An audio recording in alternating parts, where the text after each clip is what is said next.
We'll read the signals. Yep, we'll be right.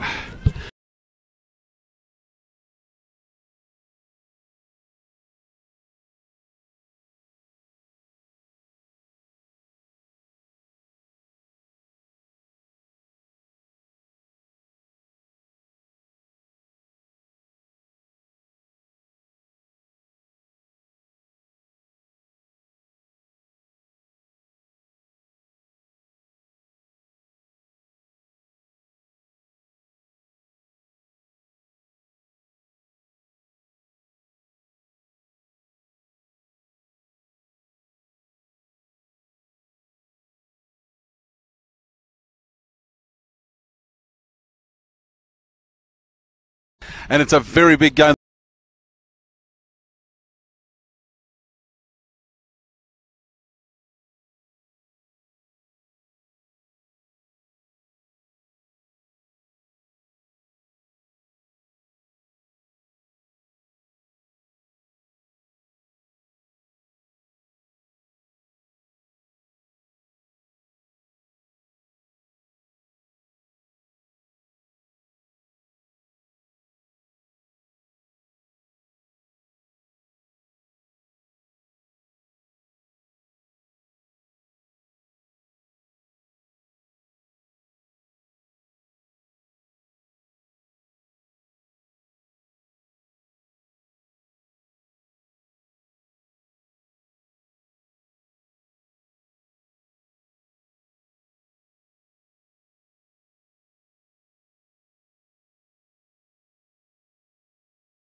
Forward pack if they're going to improve on this week.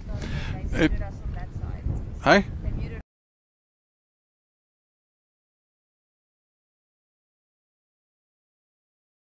Okay.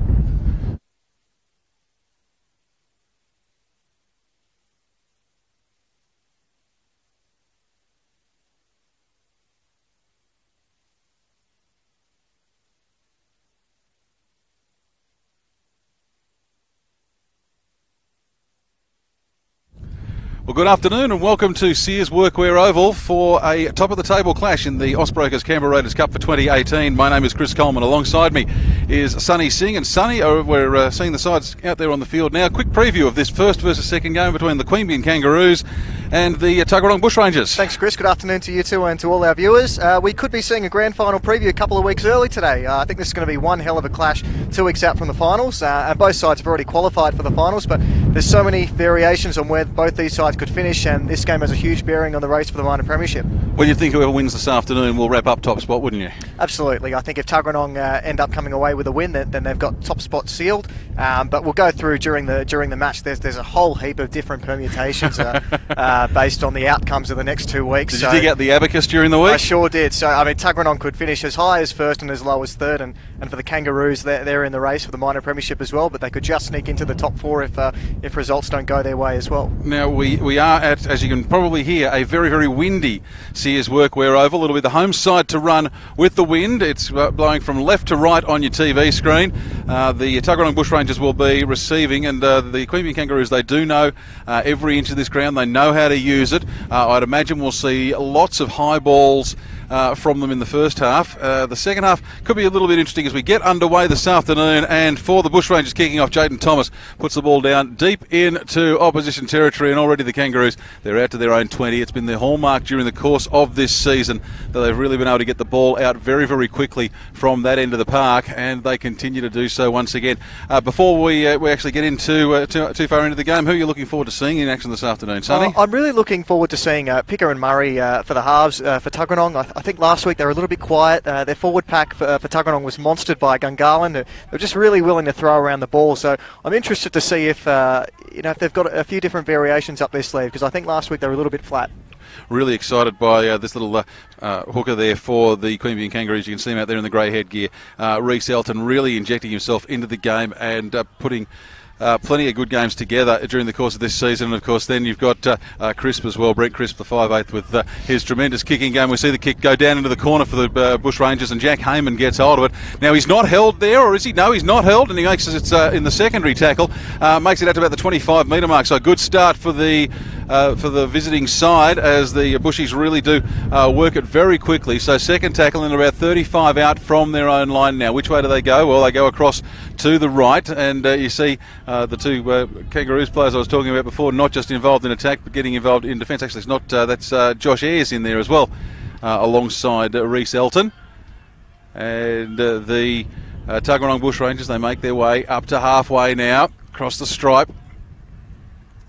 Good little zigzag from the dummy half, followed by a zigzag from the ball runner. Ball comes out the back, and the referee calls it a strip. So we've got our first penalty for the afternoon, and this will really put the Tuggeranong Bushrangers with.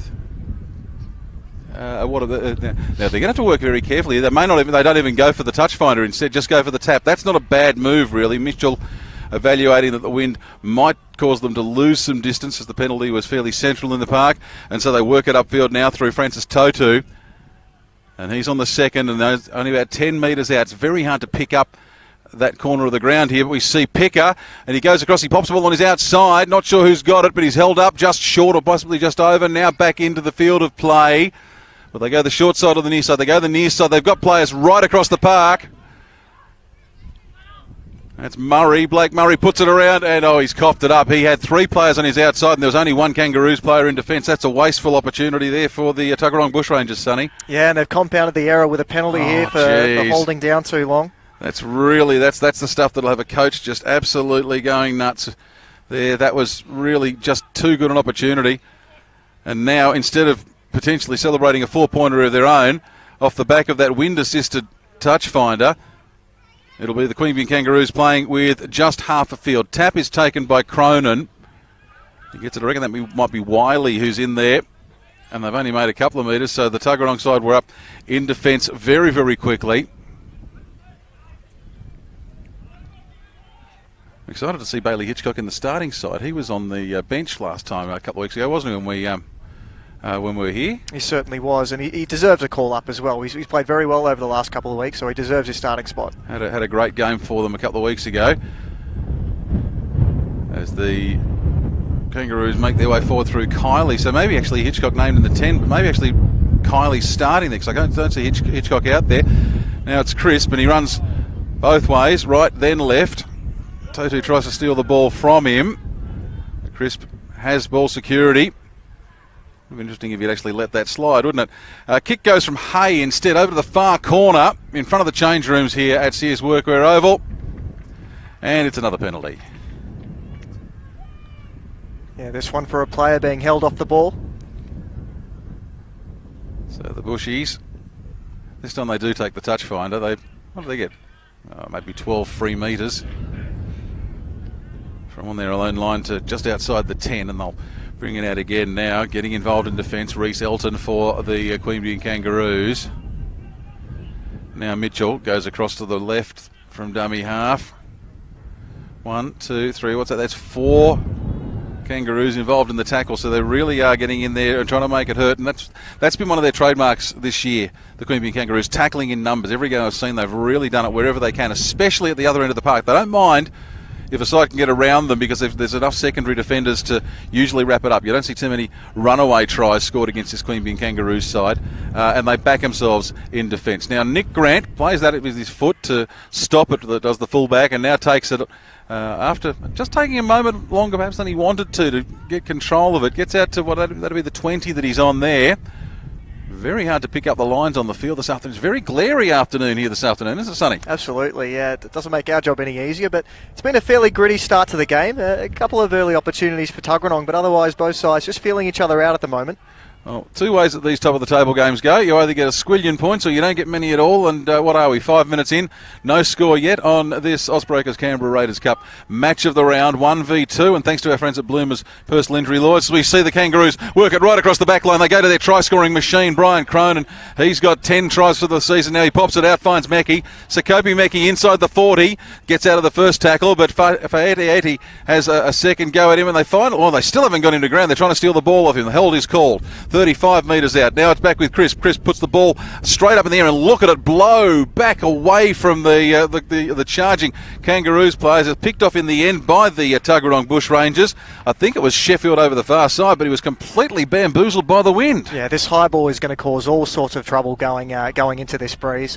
We saw it a couple of times in reserve grade, and already just with a couple of bombs today, that ball is just moving in the wind. Sure is. So it's going to be a tough first 40 for the Tuggeranong Bushrangers. But they've got the talent. They've got plenty of players who are good on the ground and swift of foot. Francis Toto being just one of them. He's wrapped up again there. I reckon that's the 5th run he's had this afternoon. He's going better than 1 a minute. Is Toto for the Bushrangers. So they make it to 35 out. They've only made 35 metres on the last tackle. This will require a very, very hefty kick. Look, it'll stop it as though it's fallen off a cliff, and it does. But he's split the defenders. It goes between Tuckwell and Grant. Grant picks it up. Gets out to the 30 before he's met by a wall of dark blue jerseys and put to ground. And takes a little bit of time to get to his feet, allowing a few more of his players to get back on side. So these sides really working very hard at each other this afternoon. And as you'd expect, it is the Kangaroos making plenty of distance in the early stages with the aid of a very, very strong breeze behind their back. Clever little run from Reece Elton. Gets them over the halfway line, 5 metres into opposition territory. Now they come back across to the right. Crisp, longish ball, cuts it out. I think that's Cronin. It is Cronin. He's got Meckie on his outside. Does he use him? He doesn't. He pops the ball back on the inside instead to Ngiri. Nuka Ngiri. He's brought to ground only 5 metres out, and I think there may have even been a forward pass in there. I didn't hear a whistle. I was getting a little excited, making too much noise in my own ears, Sonny. You were, but again, it's enterprising play from the Kangaroos, and it's the second time that they've found a bit of room down this right-hand side. They're very, very dangerous, aren't they?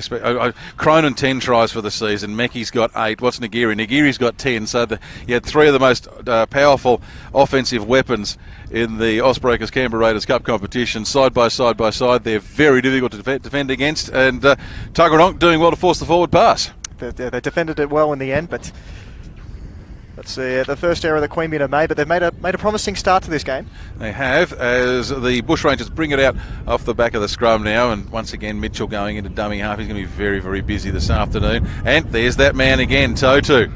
So he's the go-to. The go-to is Totu. Go-to is Totu. Oh, look at that. Absolute poetry in motion this afternoon as the Tuggeranong Bushrangers, they look to try and find a way through. I mentioned it before, this Queanbeyan Kangaroos line, it's very hard to get through.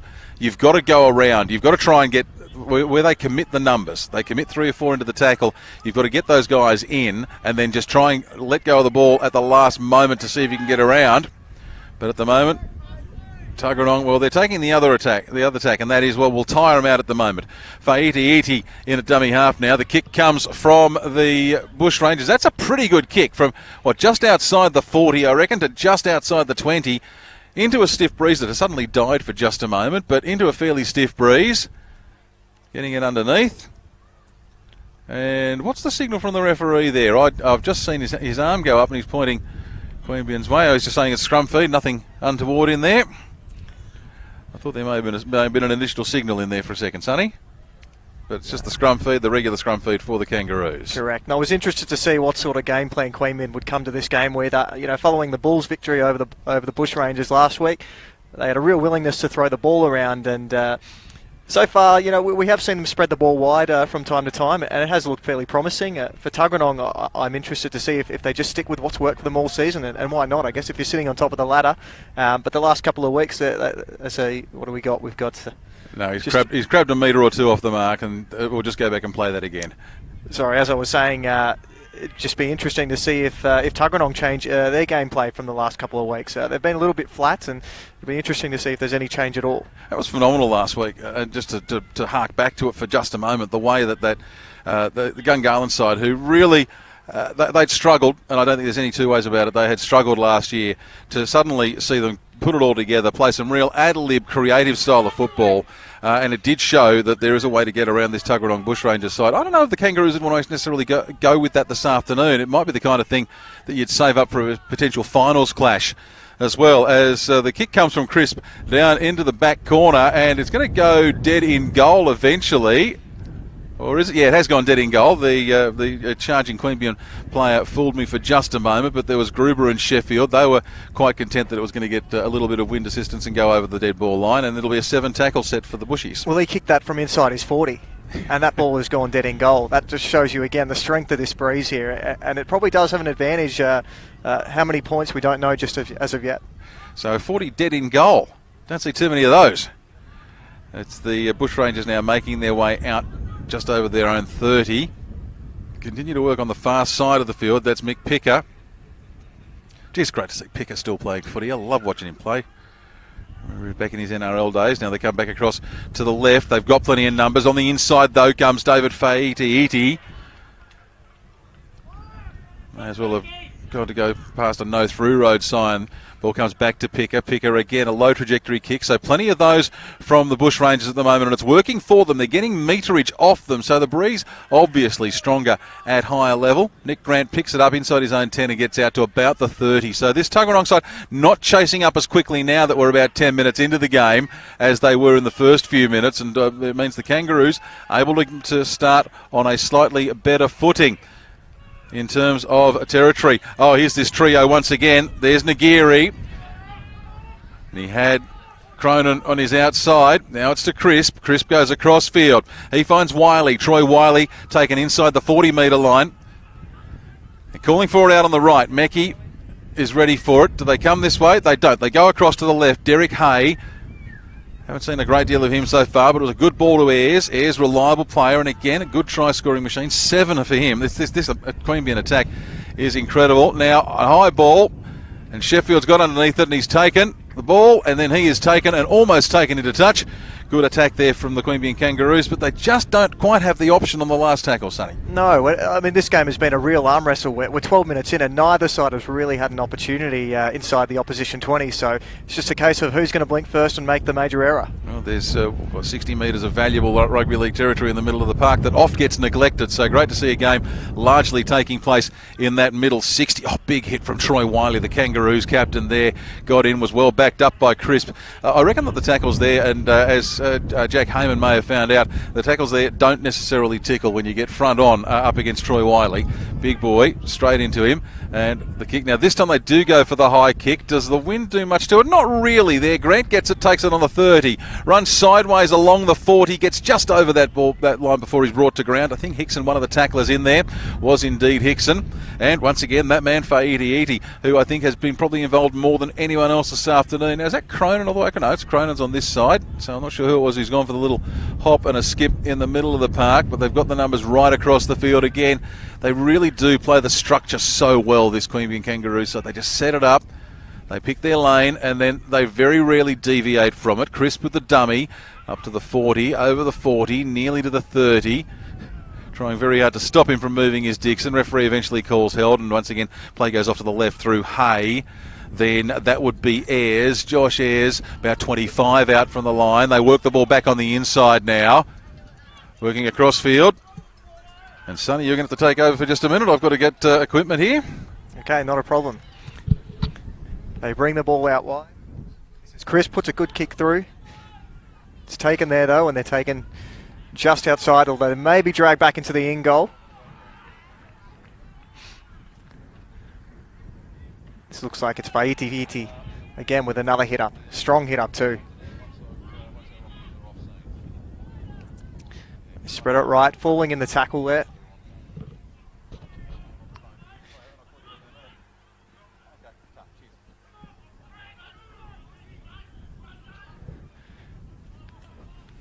Fa'iti with his second hit up of the set.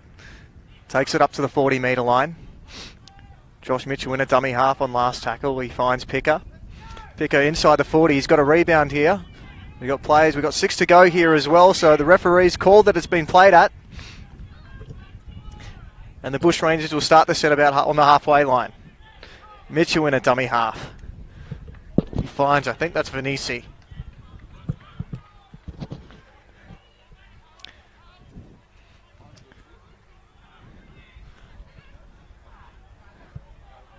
Looks like Jaden Thomas, it looks like, from here. He's tackled 30 metres out from the goal line.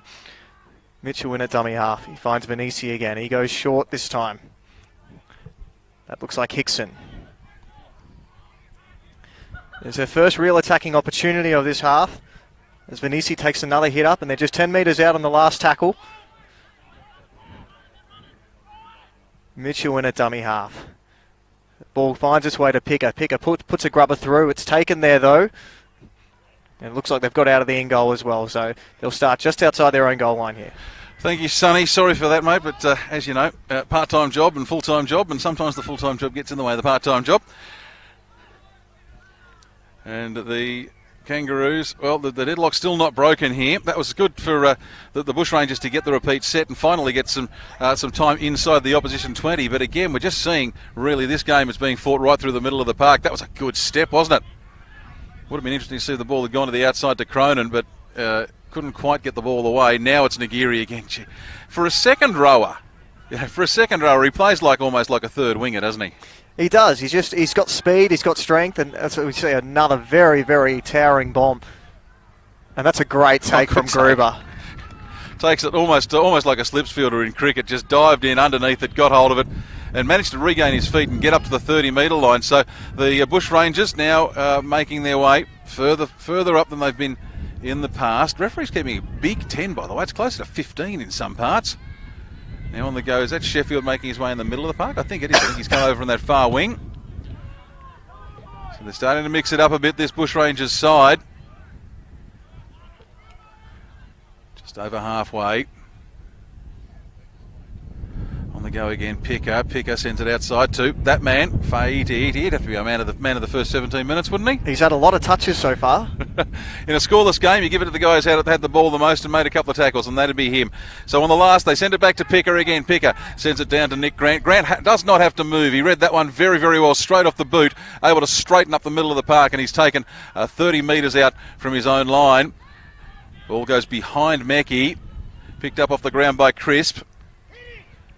And the fans exhorting the defenders from the Tuggeranong Bushrangers to really get involved and shut down Crisp, and they do so. He stole a couple of metres in there. But he was perhaps given a helping hand as a push in there, and so he's managed to get the penalty. And so Crisp, I reckon he'll kick for this side of the ground once he retakes his feet, because the wind is pushing, if anything, not just down the ground, but across to this side. Yeah, they can't give away too many penalties. Although it's not a huge touch finder on this occasion, but you don't want to give too many penalties away when there's this strong a breeze in hand. How often did we see it, though, a couple of weeks ago when we saw the Queanbeyan derby here? The Kangaroos and the Blues. The Blues gave away far too many penalties, and the Kangaroos were able to start so many sets on or about the halfway line. They're so well drilled. They've got so many set plays in the book from the half, between the 40 and the 50 metre line, that they're very, very difficult to stop. Well, I think we're seeing the two best attacking teams in the league here today. I think they're ranked 1 and 2 for, as we see. Straight through. He gets a good offload away though. It's Elton. Elton has the ball, but he's wrapped up, 5 out. I think that's the 4th tackle. Little scurry from dummy half. Looking for the referee. That must have been the ball's come adrift, so it won't matter. The tackle count will now be irrelevant because it'll be a complete set for the Kangaroos. So this is the stuff that they play for. They're a very patient side. And now from 10 out, well, the first real test of the afternoon. What do? They get it across to the middle of the park through Josh Ayres, and Ayres is eventually pushed back in the tackle to about the 10-metre line. So no meterage gained on the first one. Elton pops the ball back on the inside there. That finds Hitchens, and Hitchens, he's, well, standing in the tackle, looking for someone to offload to, can't do it, taking a couple of metres out. They're just running big fellas at the ball here. Now comes the fullback. Oh, Grant, beautiful ball to Meckie. Meckie, well, I don't think much of the attempt to tackle there from Heyman. He's just tried to bump him over the sideline. Would have been better to have committed to it. Full body, grab him around the middle and continue to go. But in the end, it turns out to be the first try of the day to Sekope Meckie.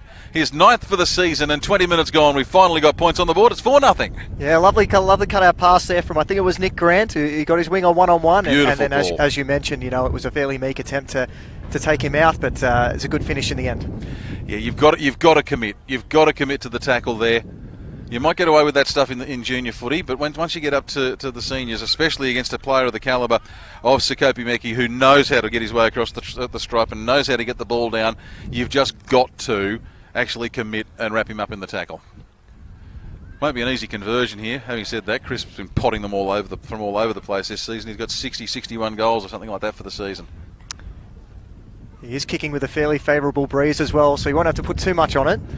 It isn't on his preferred side, though. I reckon he's going to have to aim here. I reckon he's going to have to aim a good 8-10 feet to the left of the left upright.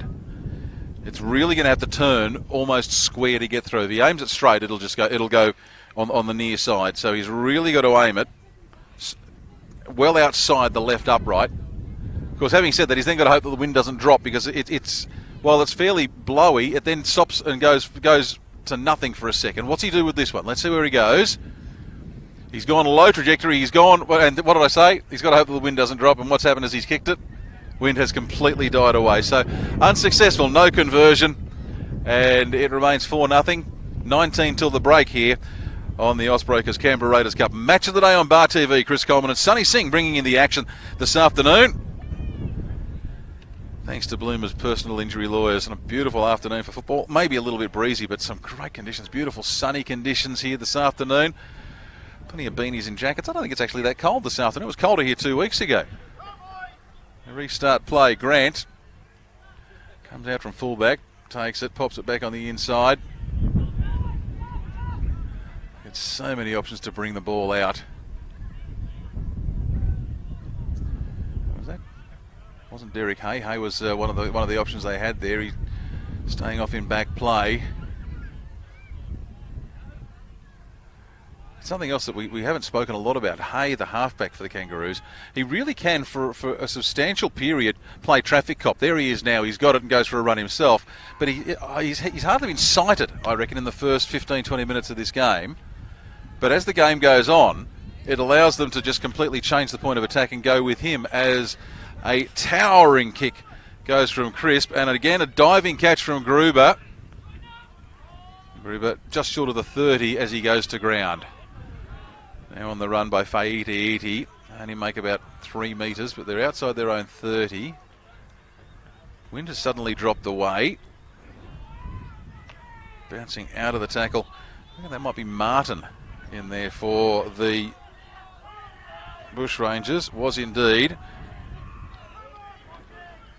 The forwards haven't done a whole heap of work this afternoon, the Bushrangers, so that bodes well for later on during the course of this game. Bear in mind they lost last week, so they really want to get back on the winners list, because it's the old story in rugby league. Winning becomes a habit, but you can also say that losing becomes a habit. So you really don't want to lose 2 in a row this close to finals. That's right, and that's what it's all about, momentum going into this end of the season, and you don't want to be losing it. But it's been a very controlled start from the Bushrangers, and I don't think it's necessarily the wrong option either. I think they know they're going to have the wind in their favour in the second half, so just keep the ball out of play when they can, and just keep doing what they're doing, just playing good structured football.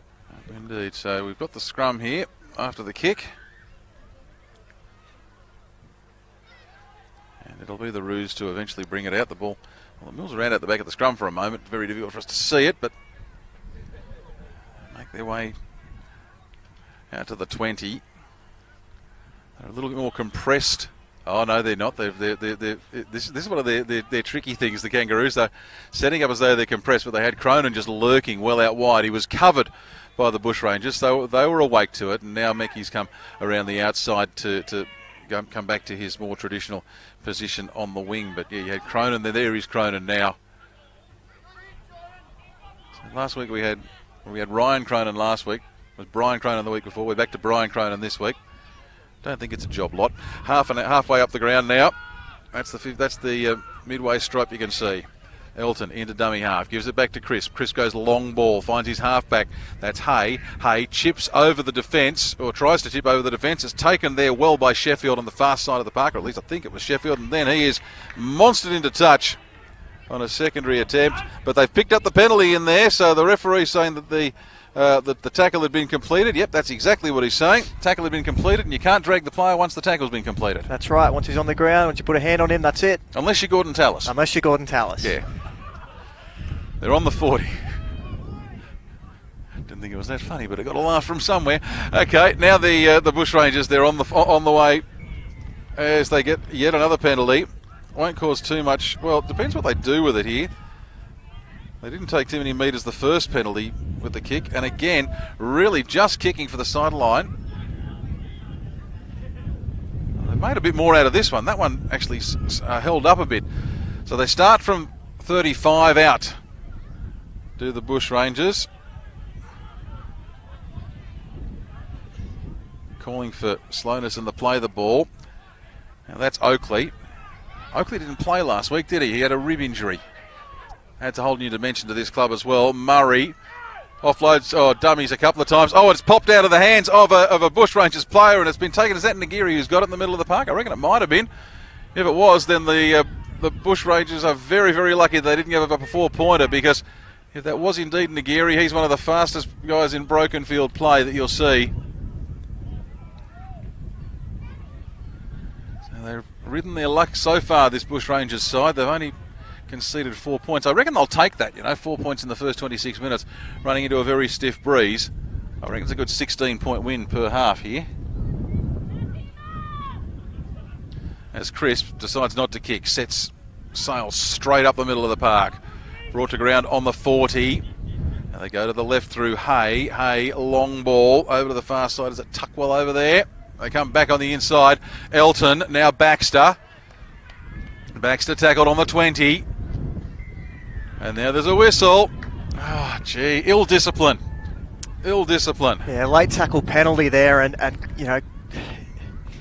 as we mentioned before, you don't want to give this Roos side too many opportunities to attack inside your 20, because they are lethal when they're in there. There's plenty of try scorers in this Roos side. Well, they'll take the tap from the 20. First man with it is the captain, Wiley. Surprising he's only got one try for the season, Wiley. Hay, then across the field, that'd be Henderson. Henderson, still going. 3 players required to bring him to ground. About a metre out? Not much further than that. They've got numbers. They've got a couple of gaps here. There's one, funnily enough, right under the posts, but they can't get the ball that far. Keep an eye out for Baxter on this occasion. Now they go around behind him. Nagiri, well, a good target. Bushrangers had him covered. I still think Baxter's a danger man in here if they go to him, and that's him there. Bushrangers also awake to the danger. Last tackle, they've done well to hold the Queanbeyan side out for 5 tackles. What have the Kangaroos got? Little grubber kick. It's through from Crisp and picked up by Heyman. He's done well, and now they're trying to push him back into the in-goal area. But he manages to plant the feet, and the Sprigs take some grip, and now loses the ball in the play of the ball, but it's had a helping hand in there. And so the Bushrangers, well, they'll get a few metres, and I reckon they should kick for this side, and they do so. I'll get it out to just outside the 20 to restart. So, well, they're chancing their arm, the Bushrangers. They are. It's been an ill-disciplined start penalty-wise from both sides, where, we're 28 minutes in and we've had 9 penalties already in this game, so the referee's not taking a lot of stick from either side. They're out to the 30. Mitchell, is that the first time we've seen him run from dummy half this afternoon? It is, and I don't think he ran a whole lot last week, and I'd love to see him do more of it, because at the start of the game last week, if you remember, the first 10 minutes, the Bushrangers were all over the Bulls, and he was a big part of that. He was instrumental in just directing the ruck and picking and choosing his moments to run, and he kind of fell away a little bit in the back half of the game, and so it's good to see him run, as we almost see an intercept there, but looks like they've got 6 to go. They have got 6 to go. The Bushrangers, I think they were through about 5 sets of hands, and one of the sets of hands I noticed in there was Jamal Nachuki. I'm a big fan of how he plays the game, and he's come on off the bench in jersey 17. Now, this is a big chance for the Bushrangers. That was Fa'iti Iti in the 4 in the headgear. So they just continue to work it in the middle. Oakley. Then it's through Picker. Picker over to Totu. That'll be the 30 or thereabouts. Maybe even next to the 20. That is the 20, in fact. There you go. They continue to work the short side. Once again through Totu. He gets the ball on the outside. They toss it back on the inside. Oh, it's chaos ball now. Picked up off the ground by Nachuki. Nachuki. What would he be, about 8 metres out? Corner post's down on the ground on the far side, just to add to the difficulty from watching on this side of the ground. Now it's with Picker. Picker has plenty of options on his inside. Last tackle. They've got an unmarked man on this side, but they're going to have to bring it all the way across. They don't. Instead, it's a little run and then a kick through from Mitchell. And he's taken without it. And offside for the Kangaroos. So that's how they got up so quickly. They got up over the stripe. Well, here's a big chance now. The Kangaroos, they're going to have to defend from an attack from only a couple of metres out. Across to the right. It's a very quick ball from Picker. I'm not sure who he got it onto. Was it Nachuki in there at the bottom of the pile? Should be easy to pick him. He's got the Dayglow orange boots on. And now they've lost the ball over the line, I think, there. The applause from the home fans tells you that's precisely what's happened there. So the Tuggeranong Bushrangers, well, they wasted a few opportunities last week, and they really had a golden opportunity to score points against the run of play into the strong wind here and failed to convert. I think what we've got here is we've got a strip in the act of scoring a try, so we'll have a line drop out under the post. Oh, okay. So a strip in the act of scoring the try, so he must have been over the line and then lost the ball. So there you go. Well, they'll get another chance. Didn't see that it had been stripped. I thought he just lost it cold. So my apologies there to the Tuggeranong Bushrangers. That's Neil, another one of their bench players who'd come through. And is that Fabian Antonio who's out there as well now? Sure is. So they're really working the bench players hard, the Bushrangers. Now they turn it around and give it to Martin.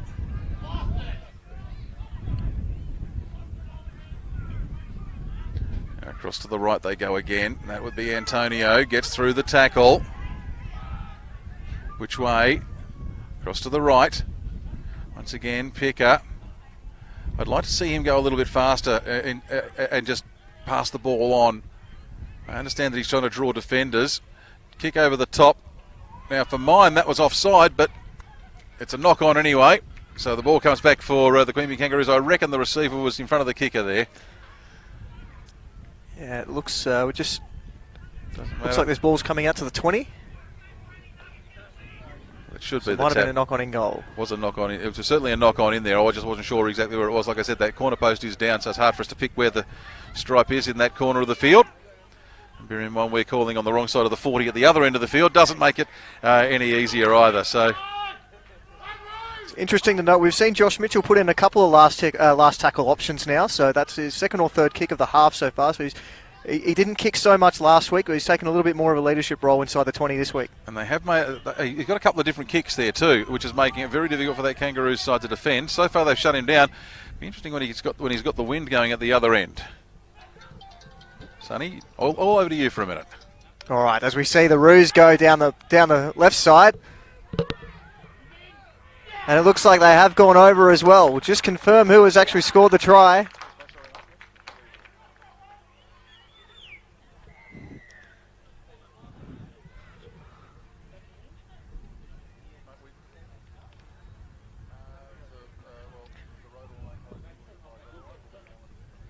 Looks like it might be Henderson that's gone over for the Roos.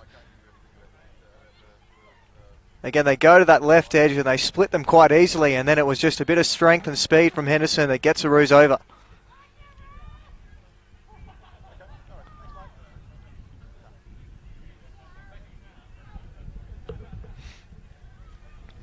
Welcome back, Chris. I think it was Tyrone Henderson that went over. Looked like him. It is difficult over on that far side of the ground. We get and they don't have. We don't have the ground announcer operating here today either. We could have pinched their booth, their spot. It's not a bad spot where the ground announcer works here at the Oval. It's hidden away under the grandstand, out of the wind that you can hear blowing across the microphones.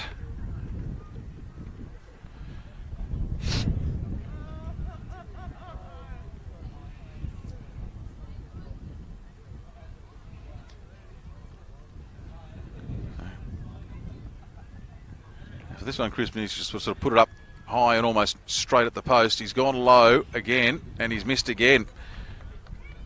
When was the last time we saw Crisp go 0 for 2? 8-0. 5 minutes till the break here at Sears Workwear Oval. And I reckon this wind is worth. I reckon it's worth 4 tries. Well, it's just been patience and perseverance from Queanbeyan. I mean, they've completed all but 2 sets so far in this half, and you know, any opportunities they've got inside the 20, they've made Tuggeranong pay for them.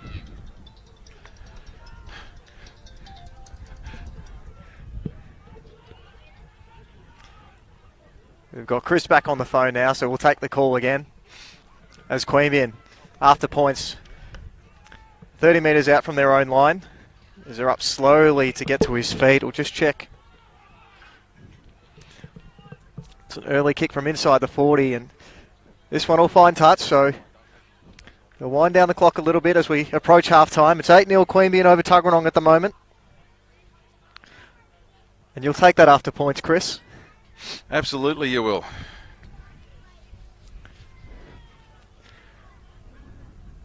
Golden rule after scoring points, just complete your set. Yes, too true. Too true.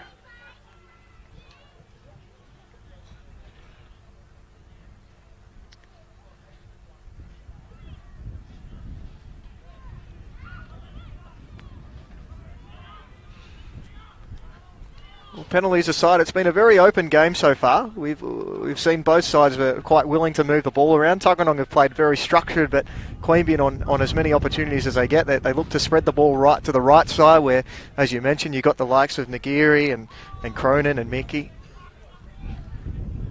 And then what they can do is swap it around and suddenly work it up the right, up the left, and that's how they scored the second try. So you've got to be careful defending against them, that you don't just fall into the trap of thinking they're going to go right every time. But now going to their left is the Tuggeranong Bushrangers for Iti. Oh, that's a great ball on the outside, finds Heyman. Heyman turns back on the inside, grabbed just by Wiley, brought to ground. So last tackle, what is he, about 10 metres out? They've got numbers, but they go for the kick. It's a wobbly little kick underneath the post, picked up off the ground by Hay, and I don't know if he's managed to get back into the field of play. Yes, he has, by about half a metre. Good work by Derek Hay, the halfback for the Queanbeyan Kangaroos. And now I reckon that's Mackey who's brought it out another couple of metres. So 2 minutes till the break. They've got time to go the length of the field. Oh, dumped in the tackle there. Was that Ayres? Or was it Crisp? Gee, it's hard to pick up. There's so much glare over in that part of the ground at the moment. It's getting worse as the sun gets lower. It starts to shine off the roofs and the windscreens of the cars too, just quietly. I win a lot. I'm going to build a big fence at this ground. I'm going to put it at the western end. So now Chris with the kick, he's bumped off the ball after he's taken that kick. Interesting that the Bushies are only playing with 2 back. Gruber has to chase, and he finally picks it up inside his own 10, makes it out to the 20, and it's 3 Queanbeyan Kangaroos players. Well, that's a great result. A great result. Kicking inside your 20 from Brent Crisp, sorry, not Nick Crisp, Brent Crisp, and you know, a good chase, and he gets them trapped inside their own 20. Now on the go once again. Iti. He offloads out the back. I don't know whether that was the right play. Sheffield finally spotted it. Ran a full 360. Made another 2 metres for them. We're into the last minute here. So the Bushrangers, they try something different. It was a little grubber kick through. A Gruber grubber. There's poetry for you. And Brent Crispy's picked it up, and he's making metres. He's making lots of metres. He's almost made the entire Bushrangers side look foolish. He's gotten around the outside. What has he got? 36 seconds till the break. They can score a try from next to nothing. So what do? Ngiri has it, tries to go around. 3 players bring him to ground. 28 seconds till half time. Ingram back around, finds Baxter. And they're 5 out, across to the left. Hay, what's left, 10 seconds, going across field. That's Ayres, turns it around, finds Cronin. Oh, the gap's opened up, and he scores in the last 2 seconds of the half. You've got to defend for the full 40 minutes, and you've got to actually stop this Tuggeranong, this Queanbeyan side, and Tuggeranong have singularly failed to do that. That's a very, very ordinary try, and that could be the difference between these sides at the end of the game. That's a costly try in the end for Tuggeranong. Yeah, they chanced their arm. I think it might have been Gruber that put the grubber in just behind halfway, and it's picked up there beautifully by Crisp, who really you credit this try to. He made a wonderful run. He got them inside again, attacking territory. And then from there, I think it was Hay that drifted across field and got an offload away to Cronin, and then the gap just opened up for him. Well, it was the fact that they'd worked it from you talked about Crisp. He's picked it up. He's gone all the way over to the far side, to the far wing, to the left wing, straightened up, drawn the Bushrangers defence across. Then they've come. They haven't been able to get back far enough, quickly enough, and so when the second change of play came, when they've taken it back from about the hash mark on the 10-metre line back in. Well, the Bushrangers were still coming to the left and they needed to go to the right, and yeah, that's how gaps open up. And well, Cronin, 10 tries before today, make that 11 for the season, doing quite nicely, thank you very much, and it's 12-0. And you'd think this one, of all the conversions that you're going to get on a day like today, you'd think this one for Crisp would be the one that he gets quite comfortably. Lobs it over, the flags go up, and at half-time it's 14-0 to the Queanbeyan Kangaroos over the Tuggeranong Bushrangers. Well, they set a 16-point breeze, I reckon. They've scored 14 with it.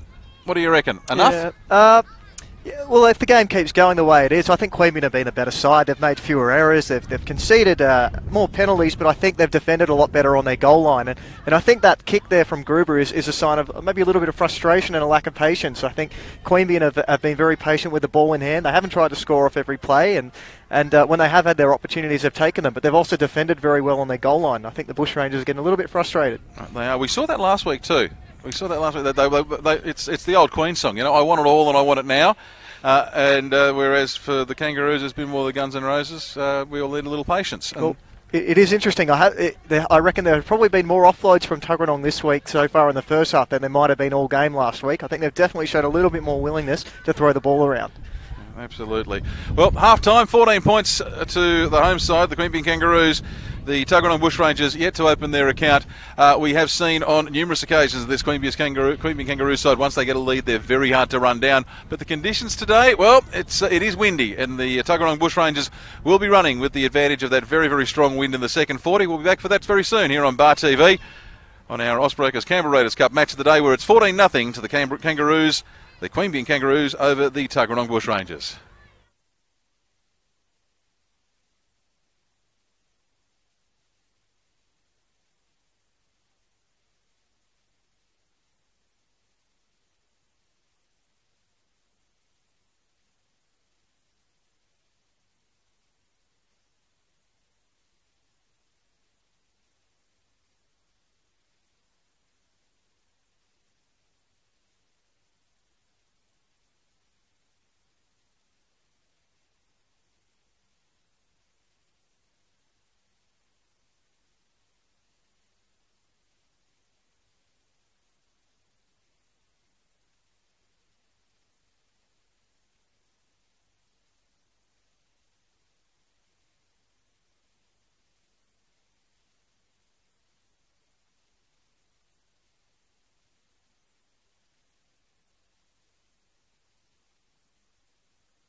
40 minutes remaining in this penultimate round clash of the Osbreakers Canberra Raiders Cup for 2018. The Kangaroos, the home side, leading the Bushrangers 14 points to 0. But don't let that lull you into a full sense of security here, because now it's the Kangaroos who are going to be taking on a very stiff wind, as well as a fairly motivated Tuggeranong Bushrangers side. Sheffield struggling with the high ball on the kick-off. Did eventually turn around and get the ball, get away for a couple of metres. And we saw Fabian Antonio, the next man up for the Bushrangers. Well, Sonny Singh, you've had a couple of minutes to reflect on the first half of the football. As we see Jamal Nchuki on a devastating run. I reckon he made 15 metres there, and then the head snaps back as he goes into the tackle. But you've had a couple of minutes to reflect on the first half. What are your thoughts? Yeah, I think for the Roos, I think the message from the change room from Aaron Gorrell would be pretty much what he said during the week, and that he's looking for consistency with the countdown to the finals. And one of the biggest weaknesses for them all year has been not being able to play for the 80 minutes against the top side. So he knows that they've got to be good for long periods of time, and that'll be a big test for them in this second half. I think for Tuggeranong, again, the same sort of thing. Earlier on in the week, they spoke about maybe just needing to be a little bit more confident and comfortable with one another. And again, we spoke about it last week, how they're not used to being hunted. They've been the front runners for so long this season, and now over the last couple of weeks, a few sides are starting to catch up with them, and the pressure's really on them to maintain that top spot. What I'm most interested in, and so far it's worked well for them, this Queanbeyan Kangaroos side. We talk about how easily they make metres. We didn't see the Bushrangers making metres terribly easy for most of the first half, but the Kangaroos side, they've just worked it upfield into the wind. Oh dear, that's a knock on, and I tell you, good recovery from Gruber to actually get in and tackle whoever it was that were rebounded to, and tackle them. Now the ball goes out the back for the Kangaroos. A 4-pointer here, and it may be very, very difficult for the Bushrangers to come back. That was Nagiri in the far corner. Crisp is calling for it. He gets it, sends it around to his left, gives it to Baxter. 2 metres out. They'll continue to go to the left. That's Hay. So the Bushrangers, well, they've had a break, so the defence will be fresh. Oh, as he turns in there, and I reckon there might be a try in there. One-on-one tackle.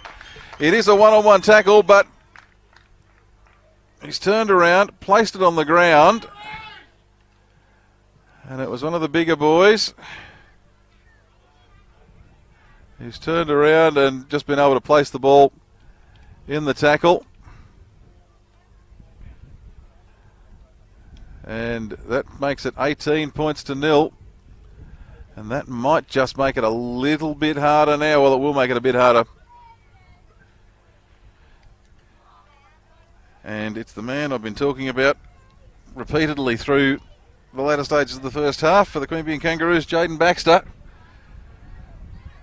He's only scored one for the season. That's his second one there. I had that feeling in the first half that a player of his size would be hard for them to stop. Yeah, and it all comes back off, a massive kick. I think it might have been Crisp again. It doesn't matter whether you're running into the wind or with it. Once you put a high ball up, that ball's going to do funny things in the air. And I don't think either fullback has enjoyed taking the high ball today so far. And the conversion is successful, so it's 20-0.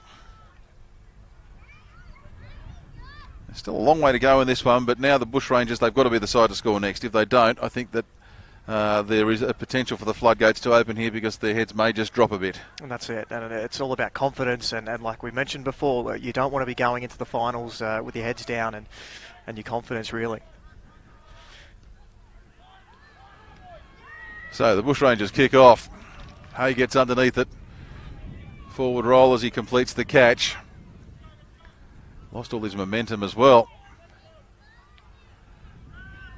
And don't they suddenly look like they're really on top, the Kangaroos? That was Baxter on the run, so he's had the try-scoring run, and now he gets to bring the ball out from his own line. Now Hitchens on the third. Out to the 30. Elton to Crisp. They work it further afield. It's so many options As Elton scurries a little bit from dummy half now, gives it to the very dangerous Cronin. Last tackle, says the referee. Crisp has it. Kick is rolling and rolling and bouncing before it's picked up by Gruber. I fancy that almost bobbled a little bit as he went into the tackle, but he did well to hang on to it. Now Totu. And Neil. He's gone down in back play, Totu. Oh, he has too. Doesn't look good. Well, he's moving, but that's about all. Now Jamal Nachuki. There's interference in the play of the ball there. And referee will stop the clock as Totu tries to get to his feet. Did you see what happened to him? I had the binoculars on, so I had the really restricted field of view. And he was out of my range. It just seemed to fall awkwardly in the tackle. Oh, they're checking his left knee. The trainer has the hand on the left knee. And that will be a tragedy for... Oh, yeah, they're signalling that he's coming off. And probably not going to take any further part in the game. He's been their real go-to man today. Totu, he's only scored a couple of tries for the season, but he's been in absolutely everything. He's walking off, so that's a goodish sign. That means that hopefully it's just they're getting him off for a precaution that they don't want to risk any further damage to him today with the final still to come. Yeah, and as you mentioned, he's been one of their better players today, and he was one of their better players last week as well in a defeated side. So disappointing if he can't come back onto the field for them today. Well, now it's up to other players to step up. We're going to save this for a little bit later on, but we'll mention Jamal Nachuki at this stage. We've got a great little piece of trivia about him. 3 tries for the season. And all 3 of them in the last 16 minutes against Queanbeyan, the last time these two sides met. So it'll be up to a player like Nachuki or someone to do something special now, and you never know, lightning can strike twice. Coincidentally, that was the last time the Roos dropped a game as well. You reckon they've been stewing on it for the 9 or so weeks since then? I just think they might have. And there is Nachuki, the man of the minute, and he makes 5 metres in the tackle. He's so hard to stop, especially when he gets the ball at speed. Holding the ball was Mitchell. Hang on to it for a little bit longer, as they're only about a metre out. Neil probably would have been better served if he'd been the target as opposed to the dummy runner. Last tackle, they're calling for it on the right. Sheffield wants it, so get ready for the crossfield kick. No, instead they go to the short side. The grubber goes through. Far 80 is there, as is another Bushrangers player, but the ball's grounded outside the field of play, and we'll come back to the 20 for the restart. 7 tackles for the Roos, and the first, I think that's probably the best chance we've seen for the Bushrangers to get a 4-pointer. Yeah, better set from them. A disappointing kick in the end, just a fraction too deep, but you know, better signs from the Bushrangers. As it's the Roos now working their way out again through Meckie. That's the 40 you can see him on. Bear in mind they've got the extra tackle in this set, so they've got plenty of chance to make some extra meterage. Elton got the ball away, and now it comes second hand to Hay. Hay can kick over the defence. Gruber's going to have to work hard. Gruber gets it, stays in the field of play only just.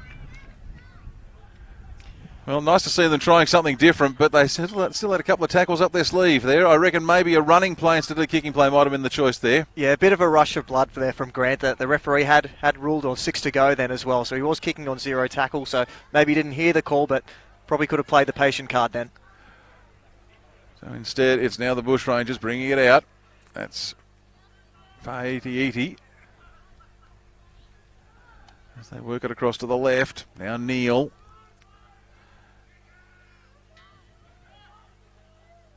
They kick with the wind, trying to get over Tuckwell, but it's picked up instead by Grant. And Grant, flashiest boots and most unique haircut in the Ospreyers Canberra Raiders Cup competition for 2018. He gets it outside the 30. I reckon that's Tuckwell now, taking it over the 40, so they're making yards. Not a bad idea there from Mitchell. The 40-20 is always going to be on with the breeze this strong, so expect to see that a little bit more in the second half from him. I don't know if Tuckwell was quite ready for it. They got over him fairly easily, but good communication between the fullback and the winger, and Grant had the cover there. So they're into attacking territory now, the Kangaroos. It was Meckie on the previous run. He found Hay there, and then they turned it back on the inside, and Hitchens had it. They've got plenty of numbers to the left. Almost a rugby union style up and under. Now that's been slapped at by the Bushrangers. Referee says it's gone back, knocked back, but I think he's got a call from a touch judge to say that it's been knocked on. We don't have the officials mic'd up today, and that seems to suggest to me that it's a knock-on from the Bushrangers. It certainly looked like it had gone forward from our angle. We are on a bit of an angle, but it looked like it had gone forward. So this will be, well, another set for the Queanbeyan Kangaroos off the scrum. Yeah, more trouble for the Bushrangers. It's their fourth error inside the first 10 minutes of this second half as well. If they're going to work their way back into this game, they've got to cut these errors out. Serious question here for this. Oh, actually, we'll wait here because with the Roos deep on attack, we'll just stay with the live action. As they go across to the right, that's Cronin, and showing there in, oh, look at that. I was about to say showing why he's so dangerous in attack. And he scored a try just before half-time, and now he's got a double. And that one, infinitely more enjoyable to watch than the first. Absolutely. It's just speed, speed, speed from Cronin on that occasion. You know, he did a great job to get on the inside and the outside of his defender, and then it just looked all too easy, didn't it? Well, 50 minutes gone and 24-0. And you've got to start to wonder, and this was the question I was going to ask before, just before that try was scored, Sonny. Are we seeing that the Tuggeranong Bushrangers season come undone in 2 weeks in a row? Is their whole season liable to fall apart from here? Well, the last 3 weeks have been less than impressive from them. So I mean, they're definitely worrying signs. You know, they have got a few players coming back from injury potentially over the next few weeks. But you know, these would definitely be worrying signs for Justin Gitto and his coaching staff. And as you mentioned before, you know, confidence is such a big thing going into finals football, and you know, if you're coming off the back of a couple of losses, and you know, if you miss out in that top 2 spot, which is very possible for them, they can miss out in that top 2 position, pending the results of this week and next week's game. So I think they might even come up against the other Queanbeyan side next week. So and that's never an easy win either. So there's all to play for at the moment, and they just need to get something to get their confidence back. Well, they do. Some points in this game would be, I'd suggest, a valuable starting point, as Chris has the easier conversion kicking into the breeze. It's funny how it's easier to kick him into the wind when it's blowing strongly like that. That's his third for this afternoon.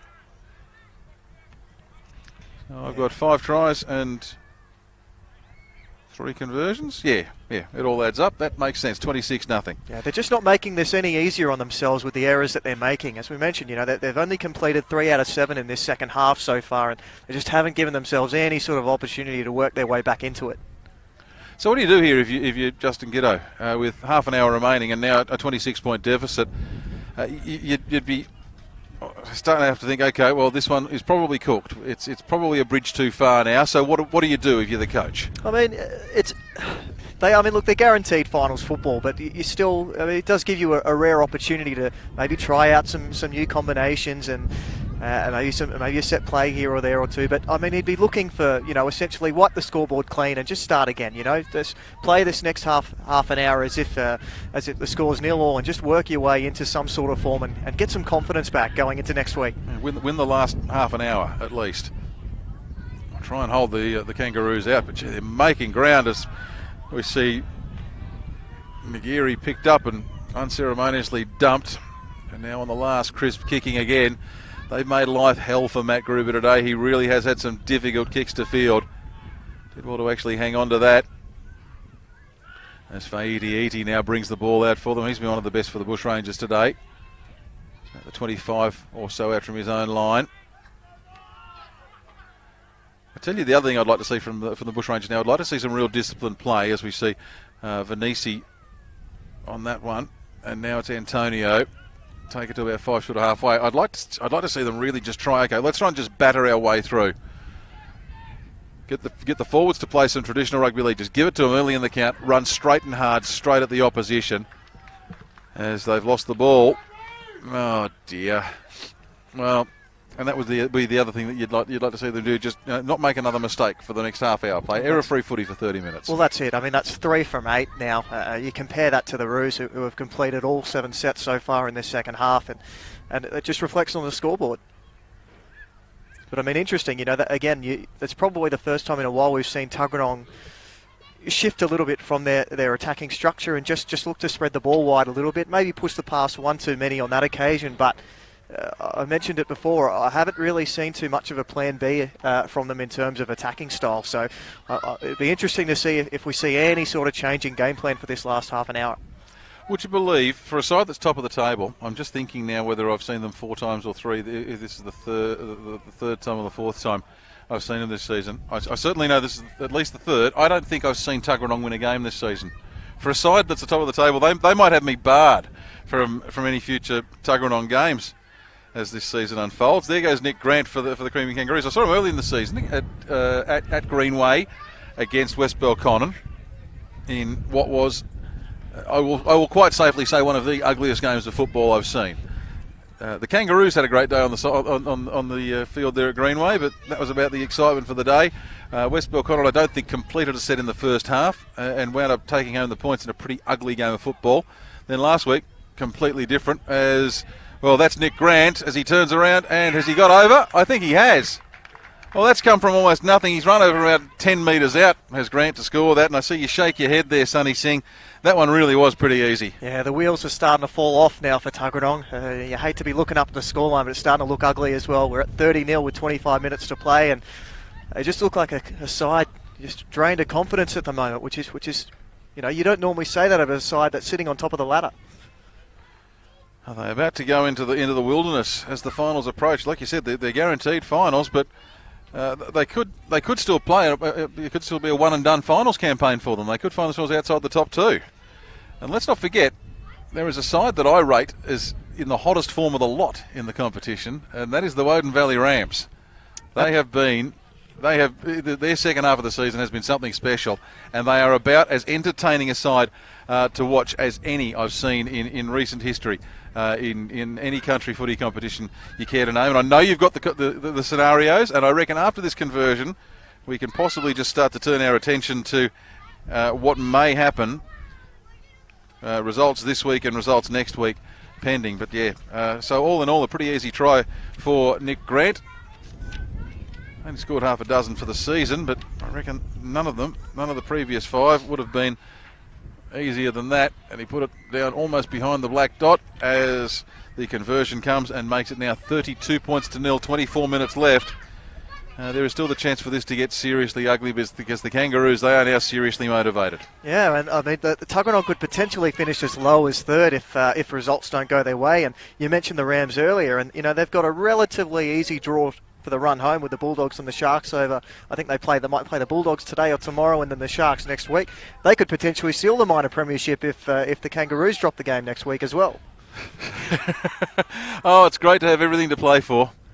It is great to have everything to play for, and round 18 next week. That will be a truly special setup. Yeah, we might as well go through some of the other ones while we're waiting as the Kangaroos bring it out from their own end of the park. So Tuggeranong, the Kangaroos and Blues, as you said, could finish first, but I don't think that's necessarily going to happen now, but they could finish low as 3rd. So the Kangaroos, well, they could also finish first. Yeah, so the Kangaroos could finish first. If they win both their matches, they've got the Warriors next week.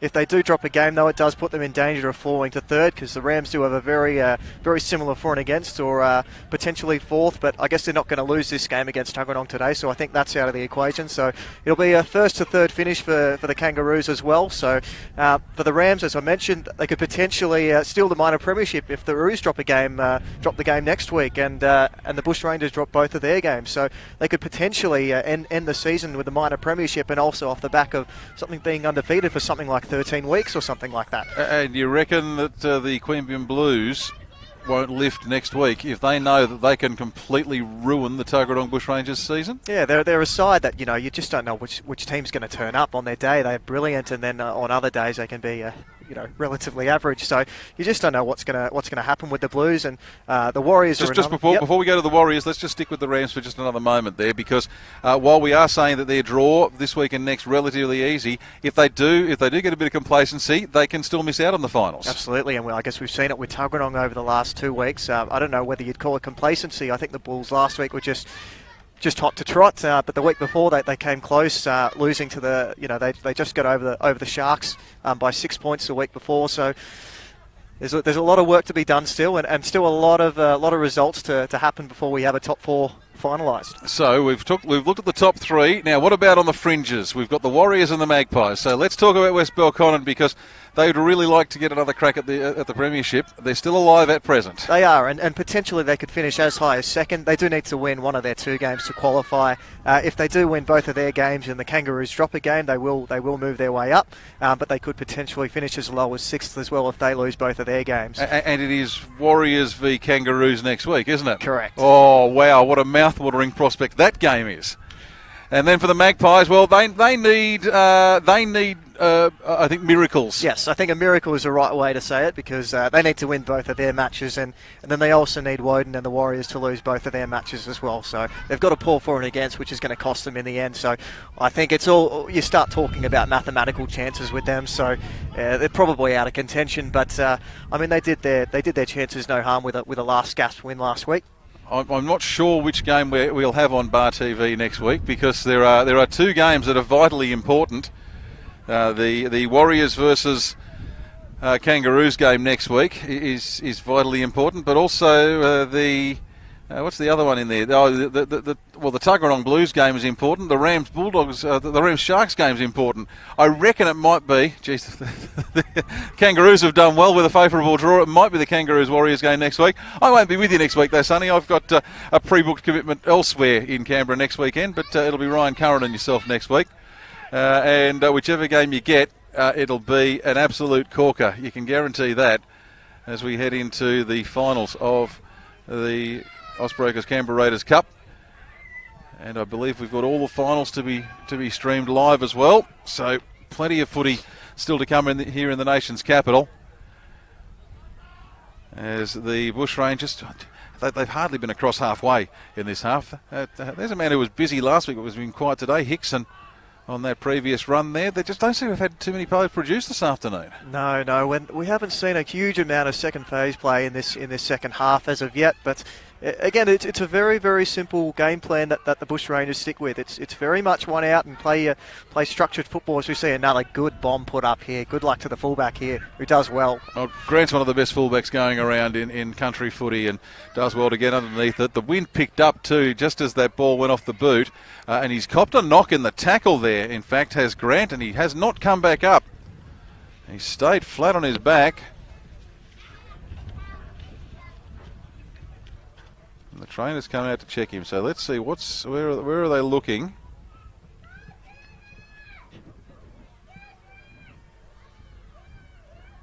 I'm having a chat with him at the moment. I'm just wondering whether he's copped a head bump in there. Well, he's rolled over. He's up. Yeah, they're checking. So, well, he obviously didn't lose consciousness, because if he'd lost consciousness even for just a second, he would have been off for an HIA. Bit of a giveaway that he didn't lose consciousness, because he didn't lose possession of the ball. It's one of the first things you do when you get knocked unconscious. Your arms relax. It's so your body doesn't completely break itself on the way to the ground. Did you know that? I did not. That's what they reckon anyway. But your arms relax, you tend to drop the football if you're knocked unconscious while you're holding one. So I'd say he's okay. We'll see next time he gets the ball, which will be right now as Grant gets it. Oh, look at this. Is he okay? I think he's okay. He's gone 30. He's gone 40. He puts it on the inside. He finds the halfback, and they score again. Oh, they're killing him. They are absolutely killing him. 60 seconds ago, Nick Grant was flat on his back on the turf. Questioned whether he was going to get back up, and now he sets up a try for his halfback. Derek Hay goes over for his 4th for the season. Well, there, let's just stick a nail in this one. This one is absolutely done. 36-0, kick to come, 19 minutes remaining. That is beautiful rugby league. A beautiful shift from inside their own half. Second man play, gets the ball to Grant. Grant breaks through the line, beautiful run, and then a good pass on the inside to Hay, who does the right thing as a half in backing up. And That's just what they're all about, the Roos. Their attack, when it's on, it's just on. What was even more impressive about that was that there were 2 other options. I didn't pick their numbers, but it was like, you're standing there watching a fleet of trucks coming down towards you. You're trying to get across the busy road. You're not worried too much about what brand they are, but they're all coming towards you. And Hay wound up with it, but there were two other players who could have turned that into a try as well on the inside. And that's a sign of a confident side. When you see players pushing up in support when breaks are made, it's a sign of a confident side. And this is a team that's played a lot of football over the last 8 to 9 weeks and haven't lost a game. And, they've gone about their business quietly. They haven't been at the top of the ladder, so Tuggeranong have been taking most of the limelight. And they've just gone about their business, and they're coming good at the right end of year. About a 45-metre run from Grant. And the long ball was perfectly positioned for Hay to take care of it. And there's another conversion, so now it's out to 38 Blott.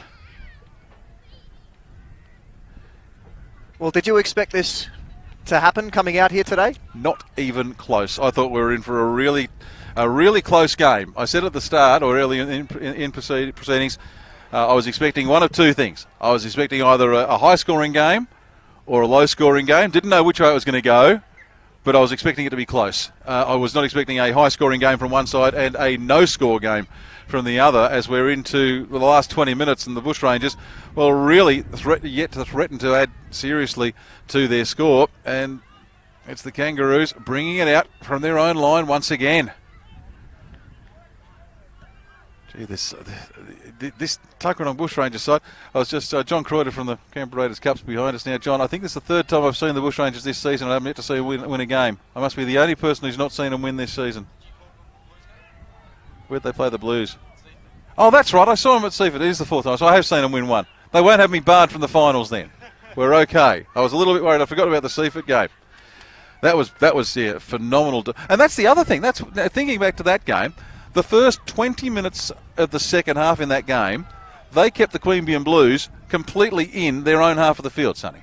That was the defensive effort of the season from the Tuggeranong side there. And, yeah, they've been unable to replicate it or anything even close to it since. Yeah, how times change. A couple of weeks and confidence and momentum, and it's just all changed. John Croyder's laughing at me. What you got to realise is I call about 50 games of footy across the course of the season, across multiple codes, and sometimes it's they disappear from the memory bank. What have the Kangaroos got? Well, they work it with Hay. Gee, they've just got so many runners. They've got so many players they can use at the moment, haven't they? As a little scurrying run comes from dummy half from Elton. Now they turn it back to the left onto Ayres. Ayres back to Hay. Hay, he finds Kylie. Kylie still going. Wrapped up, 5 out. Last tackle, says the ref. They go continuing further on the outside. It's bounced off the chest of one of their players and it's picked up by Fa'aiti for the Bushrangers. And I think he's caught that in the in-goal area, so they may actually get to bring the ball back out to the 20. No, he must have caught it in the field of play. They come back out to the 10 instead. Yeah, just a second error of the half. But again, gee, that just looks like they're having fun out there now. And we did mention earlier, will we see the Roos employ a bit of the Bulls blueprint from last week and just try to offload a little bit more and throw the ball around? That's exactly what they've done. And again, Tuggeranong don't really seem to have too much in response to it. Well, when a side starts to go a little bit unscripted, it has been a problem. It is a problem for the Bushrangers side. So we can safely say that. And the thing is now, I reckon that every Queanbeyan Kangaroos player has probably got license to do just about anything they want to out there. They want to try something different, go for your life. You've got a 38-point margin, 14 minutes left to play. You're not going to give up even half the points that you've got there. So in attack, we might get to see some really spectacular stuff over the final 15 minutes of this game. But right now, it is the Tuggeranong Bushrangers who've got the ball as they get up to about 35 out from the line. Last tackle, says the ref. So what have they got? Well, they had Fa'aiti waiting for it, but instead they go for the midfield bomb, which swirls around, is allowed to bounce by Henderson, eventually kicked through by Mitchell. He's picked it up to his own benefit, and I think he's going to score a freakish try. He has. Oh boy, he's made a hash of this. They're going to now wait for this. I reckon he's put that down past the dead ball line. They've given it. Wow. Now, this is where we say straight up, we don't have a monitor. We can't check the replay, and there's no video referee here.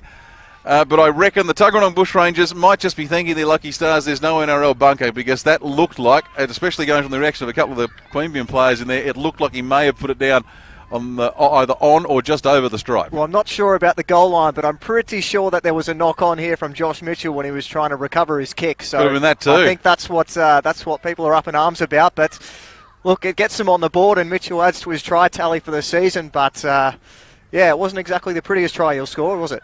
No, we'll put it down as unorthodox, and if it was a closer game, it may even go down as controversial, but we'll just move on at this point and say Mitchell, try number 11 for him for the season, and yeah, at least the nudie run is off the table for the Tuggeranong Bushrangers, as they now have points on the board.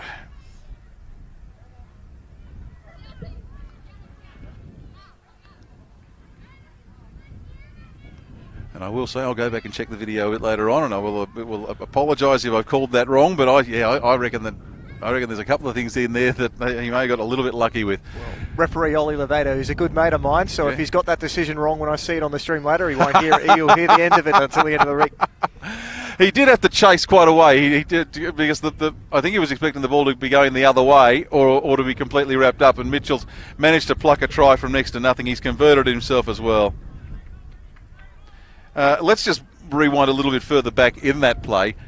It was a really ordinary kick, the midfield bomb, but it was allowed to bounce by Tyrone Henderson for the Kangaroos, and that was probably where the mistake was made by the ruse that led to the try. Yeah, nothing more dangerous than a bouncing ball. It can go anywhere. And Mitchell, if you ignore, we'll have to wait and see what happened with the pickup. But he played to the whistle. Credit to him, and he's rewarded for it. Well, I'll say this much. If I look at my little score pad that I've got here, it says try next to Josh Mitchell, and that's all that matters. And just on that, we've got an error from the kickoff. Nagiri's picked it up. And it's taken him 15 seconds to reply. Referee says 6 again. Try. 42 points to 6. Kick to come. They really don't come any easier than that. No, that is an absolute gimme for Nagiri. And we said it before. You just want to complete your set after points. Doesn't matter if you're 34 points behind or not. You just get through that first set after you score points. And from the first tackle, an error in Nagiri once he gets the ball, just shows his usual strength to get over the line and take the Roos out to a 42-6 lead. There's not much else you can say about that, but when you're hot, you're hot. When you're not, you're not. The try to Nagiri, that's his 11th for the season, and I know that no player will admit to keeping an eye on the try tally, but when you've got Cronin and Nagiri coming into this game on 10 tries apiece, you know that there's some competition between the two, and Cronin's got a double earlier, so Nagiri will be happy that he's got his 11th because he'd like to score more tries. As a second row, he'd always like to score more tries than the backs. I think we might see a couple more dummies come into Nagiri's game over the next couple of weeks as we get to the end of the season. We could do. And Chris, they've done him some favours. After the first couple were quite difficult, he's been absolutely perfect since then. Hasn't missed a kick, but most of them have been either in front of or within 5 metres of adjacent to the posts. 44-6, so we've seen 50 points scored in the game. Not how I was expecting to see 50 points scored in the game this afternoon. And 10 minutes remaining. And suddenly the Bushrangers, they don't look terribly keen to restart. Well, what does this do for their premiership credentials, Chris? I think you put a great big question mark over the top of them. I really think you do. I said a few weeks ago that the side I was most impressed by was the Woden Valley Rams, and I have seen nothing that will change my opinion of that. But, gee, if we get the Kangaroos and the Rams in a final, whether it's the first week, the second week, or a grand final, that will be about as good as it can get. I think they're both sides in form. And they can and it'll be a real contrast of styles, because Woden, when they decide to turn it on, they really do turn it on. They can be error prone. We've seen that from them plenty of times over the last couple of seasons, but they seem to have wiped a lot of the errors out of their game in the last half of the 2018 season, and they've been turning the adventurous play into points. So you've got an adventurous side up against this real dynamic, hard-hitting attacking side. The Queanbeyan Kangaroos, as we see. Just look at this. This is just great. Through the hands. That's through at the fifth set of hands. And were it not for a loose-fitting jumper there, I reckon he would have been away. As they go again with Hay. Puts the kick across field. Watch for Tuckwell. Tuckwell, well, he got an arm around Sheffield as Sheffield took the ball, and Sheffield goes to ground for the Bushrangers. But yeah, the other thing about this Kangaroos side is they defend like nothing else for the first 15 minutes, and it's so hard to go through them. And I mentioned this earlier. You've got to find a way around them, and I think, well, there we go, penalty for the Bushrangers, relieving penalty for them. But you've got to find a way around them, and Tuggeranong today didn't bother. They just tried to go through the middle, through the middle, and you could see them after about 15 minutes. They just looked a little bit tired. And I think the way to get success against Queanbeyan is to not necessarily try it on every play, but just occasionally try and go around them instead of going through them. Run up close and then pass the ball away late as you go into the tackle. Yeah, it's quite an odd game for them. They've been so good in attack for so much of the season, and it's only really been the last couple of weeks that some questions have started to be asked of their attack. And as I mentioned before, I haven't really seen much in terms of a plan B when plan A isn't working for them. We're looking at the scoreline now. It's 44 points to 6. Defence has been their cornerstone for their entire season. They've comfortably been the best defensive side in the league, but to concede 44 points to, one of the main premiership contenders, it's a big worrying sign for them. It is indeed. There's Hickson for the Bushrangers as he's brought to ground on the 30. Mitchell with the run from dummy half. He's popped it to... Oh, jeez. Fabian Antonio. Just get the number of the truck. And they pop it back to the halfback in Picker. He goes skyward. Grant will fly. Oh, he's spoiled. They almost spoiled each other there, Grant and Tuckwell. Referee Ollie Levito says it's been knocked back. And Grant is again taking his time to get up off there. They won't want him to be injured. I tell you, he doesn't quite look 100%, does he, Nick Grant? He's just wobbling a little bit. The trainer's coming out towards him. We did see him down flat on his back earlier, and then 30 seconds after that he was running 50 metres with the ball to set up a try for Derek Hay. I just wonder whether they might think about, if they've got someone else who can drop back to fullback, I just wonder whether it would be worth just giving him the last 5 or 6 minutes of this game off. It's a nice luxury to have this close to full time in this bigger game. You're already qualified for the finals. You've got the win. Get your key players off. But who was it? It's the Roos and the Rams who've got the similar forward against. If I'm going from memory, I don't have the points table in front of me. Got the Roos on 160 points and the Rams on 169 in terms of points differential. So yeah, so this will do wonders for the Roos for and against. We got any word from anywhere else this afternoon, John Croyder? He's going to pull the phone out and see what else he's got, if we can throw a few of those in for the course of the afternoon. Hay with it now, and again stepping left and right is Kylie. Kylie brought to ground 20 metres out. The sun's finally gone behind a cloud, and we can see the lines on that end of the field. That's a luxury here at Sears Workwear Oval. Oh, and that is the story of the afternoon, really. Kangaroos kick into the in-goal area. Bushrangers come out to pick it up and knock it on. That's been about how the day has gone for the Tuggeranong Bushrangers. Yeah, they're only competing at 50% in this half, and I think they're just ready to go home now pretty much. 44 to 6. It hasn't been a good day for them. Their confidence looks drained, and it just hasn't been their day. Temperature's dropped away. I reckon it's dropped 5 degrees in the last hour. It's got very, very cool here at Sears Workwear Oval. Still plenty of people here watching the game.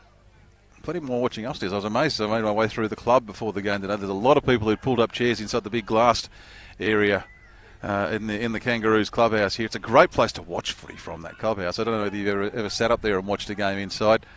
It is a great place to watch footy from. And if you can't be at Sears Workwear Oval, then I tell you, watching it on Bar TV is a pretty good place to be watching it as well. Have we decided where we are next week yet, John? No. Okay, so stay tuned for that. There'll be an announcement via the CRRL website during the course of the week about where we are next week, because that could be interesting. You should do a Facebook vote, John. Let the fans decide which game you go to next week.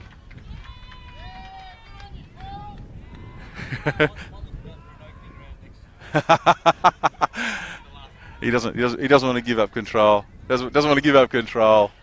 Maybe for the opening round next year. So the Bushrangers, with 4 minutes remaining, can they add to their solitary try for the afternoon? Can the Queanbeyan Kangaroos pull out the cricket bat and salute with a half-century? They're the questions that remain unresolved here at the moment as the Bushrangers, well, they've sent it all the way across the field. That was actually some really good play there, and I reckon that's Heyman who wound up with it on the 40-metre line.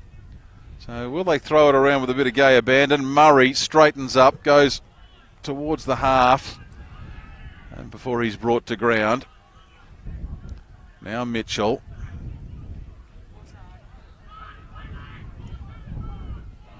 Getting busy at dummy half. He's got Antonio on his outside. Doesn't give it to him. Instead they drop it further back to Nachuki. Nachuki almost gets through the line, but the Kangaroos are there in numbers. 3 to go. They work the short side. Martin brought to ground on the 20. The last tackle. Secondary tackle in there. Okay to go, says the referee. Picker had it. They turn it around. It winds up with Gruber. Gruber's got that away on the outside. It goes to Fa'iti. He's found a support on the wing, but he won't quite be able to bring the ball into the in-goal area. He's only about a metre and a bit short. Gee, it's hard when the corner posts go down, and they're both down on the far side of the field. I was trying to work out whether that was the 10 or the try line. It was indeed the try line. And now with 2 to go, the Kangaroos, they've got it again, and they want the 50. They really want the 50. They want to rub it in. There's always something about a 50-point scoreline, isn't there? Well, I think they've done enough psychological damage to the Bushrangers today as it is, but another try, like you said, just to rub a bit of salt into the wound. But they've been fantastic today, the Roos. They've played a very complete game. Defensively, very, very strong. In attack, they've looked scintillating at times. And just their willingness to throw the ball around, not just inside the opposition 20, but inside their own half. We've seen some beautiful tries scored today. Well, Tuckwell will want it because at the moment Grant, Cronin, Henderson, Meckie and Hay have all scored tries. Chris got points off the boot today. So Tuckwell, the only one of the backs who has not scored today, not contributed to the nearly half-century. As it's with Tuckwell now, he treats the touchline like a precipice, to use the old line. And he's brought down on the 40. And now a little kick comes through. That's a very good kick. That's made plenty of metres there from Hay. From a metre, maybe 2 inside the touchline, he's made, 10, 20, 25? 20 metres. The touch judge has ruled it just outside the 20, so it's in there, but there's 30 seconds left. There is supposed to be a scrum to feed down, but I can tell you here and now, I don't think we're going to get one because there are players shaking hands and giving hugs here, so I reckon we are just about sorted for this afternoon.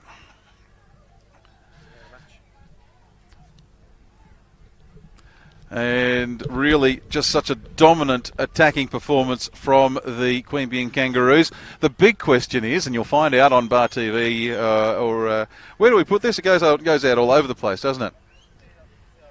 On the CRL website, on the Canberra Region Rugby League website. So check it out a wee bit later on to find out who has picked up the Man of the Match award. It's a very, very difficult field this afternoon. Let's have instead of running through the scorers and how it all unfolded this afternoon, Sonny, I don't think we need to necessarily inflict that on the Bushrangers supporters any further, but we'll run through the scorers and then have a look at who some of the contenders might be for Man of the Match. But for the Bushrangers, well, all their 6 points came from Mitchell. It was a try and a conversion of his own. For the Kangaroos, 2 tries to Brian Cronin, singles to Nick Grant, Tyrone Henderson, Sakopi Meckie, Derek Hay, Nuku Nagiri, and there's one more. Jaden Baxter, it was, who got the other one during the course of the afternoon. And Brent Crisp had, he got all bar 2 of the conversions, which would give him 1, 2, 3, 4, 5, 6 from 8 with the boot this afternoon, which is a pretty good performance on a very, very windy day. Plenty of contenders out there for Man of the Match. Who are we sort of looking at, do you think? Give us a few, Sonny. Look, I personally was very impressed with Brian Cronin today. I think he not only did he finished off some good moves, he showed great speed to score a couple of his tries. I think Grant at the back was very solid as well. Even playing with potential concussion at the end there, I think he showed a lot of poise under the high ball as well, and these are difficult conditions to play in. The forwards did their job as they usually do in this Queanbeyan side. For Tuggeranong, look, I can't really pinpoint too many great players in this side today.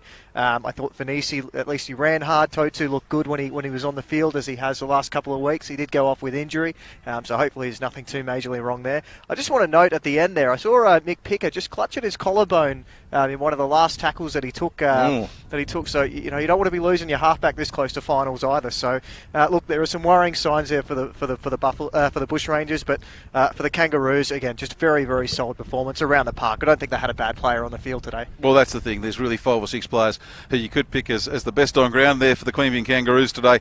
They were piloted around the field by Brent Crisp. There was great service from dummy half by Reece Elton.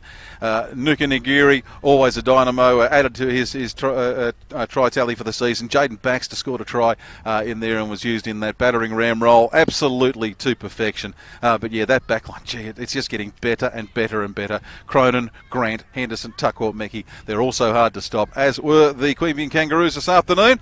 They've done their minor premiership aspirations no harm at all this afternoon. The Tuggeranong Bushrangers, well, they've got to regroup, and they've got to regroup in a mighty big hurry. They've got one more week before finals footy. We'll see whether they can do so next week. As we said, not sure what game it'll be. Go to crol.com.au to find out what it'll be. Plenty of other news to come up during the course of the week as well. But Sonny Singh, as always, a great way to spend an afternoon with you. Thanks for your company. Thanks for having me, Chris. And to everyone who's been watching, thank you for viewing us this afternoon. On behalf of everyone at the Canberra Raiders Cup competition, we also need to say thank you on behalf of our friends at Bar TV. This is Chris Coleman signing off from Sears Workwear Oval, where it's been the home side, the Queanbeyan Kangaroos, with a mighty win, a statement victory, you could say, 44-6 over the Tuggeranong Bushrangers here in Queanbeyan this afternoon.